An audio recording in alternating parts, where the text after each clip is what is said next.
mesti ya Allah iki piye ya Allah aduh aku kok ana sing ngakeni iki ya Allah aduh iki piye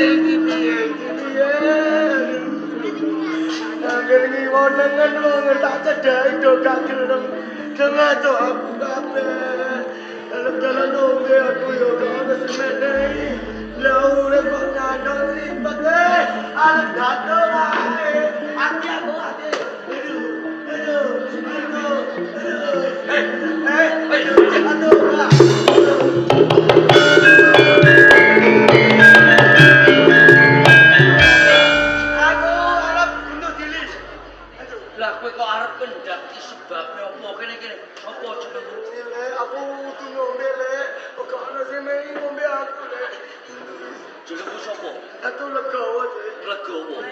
aku mung 11 kawan kuwi yen to pancen kowe kena tak elingake aja kendhat yo lho mati aku tak iki yen kowe kendhat apa wis rampung perkarane aja ditali tepate iki mau tali yo sing gedhe pangapuramu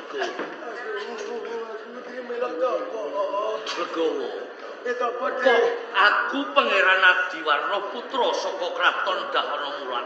Dahana Mulan. Legowo. Aja nangis, Legowo. Ora nangis wae rupamu ala yen kowe nangis raimu nglumpuk tak kandhani. Iki Mas. Ana apa? Legowo. Kok gandane iki sapa iki? Atu. Atu. Dadi sing gondo batang iki kowe Legowo. Ya ora apa-apa, Legowo. Kok nganti kowe tawang-tawang tangis satemah kowe arep ngkasi nyawamu kanthi lantaran gantung diri. Apa jalarane Legowo? Satu ning omah ditio-tio bapak. Dadi kowe sing duweni wong tuwa. Iya. Aku ditio-tio bapak. Moko jale lupaku elek. Jalene aku ngijini wong. Aku ning omah turu di mana bebek. Legowo. Aja nangis nek kowe nangis aku malah kudu melu nangis tak. Sakene aku Legowo. Dadi mung perkara kowe cacat sarang duning raga, satemah kowe didak sira lawan wong tuamu. Turu sak turu diwerke ana ing kandang bebek. Pangan sak mangan uga bareng karo bebek. Iya. Kuwi tenan Legowo. Sopo jenenge wong tuamu Legowo? Ya salah. Ora ngerti. Wong cilik bocah gede kuwi lho. Sopo kuwi? Ya ngene ya apa? Lho aku ora ngerti kok ngene iki apa. Sopo jenenge wong tuamu? Bapakku jenenge Guno Canto kok. Kowe iki aja sembrono. Mbok. Kene aja mutung kowe iki kok. Lah mutung gak ada senulungi kok ramu. Wis to engko tak tulungi Legowo.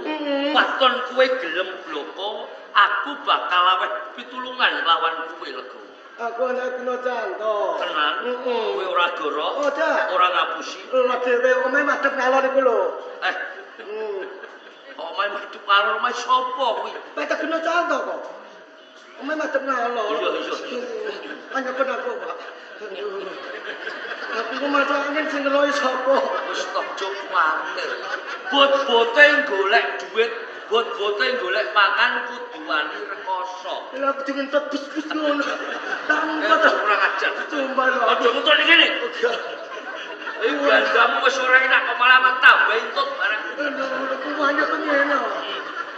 Legowo. Yen to bener-bener kowe putrane Paman Patih Guno Santo, rak patih ing Dahana Mulan kuwi. Ngono. Bener tak percaya? Iya. Bener tak ukemi. Tenan iki. Iya, aku percaya lawan kuwi Legowo.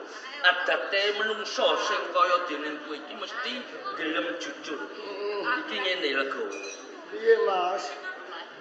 Iki dina kowe bakal ndak angkat dadi memitranku sekirane gelem apa ora. Memitran iku apa? Memitran kae sedulur. Sedulur atak iku mau sambati ngunggano uya. Ora.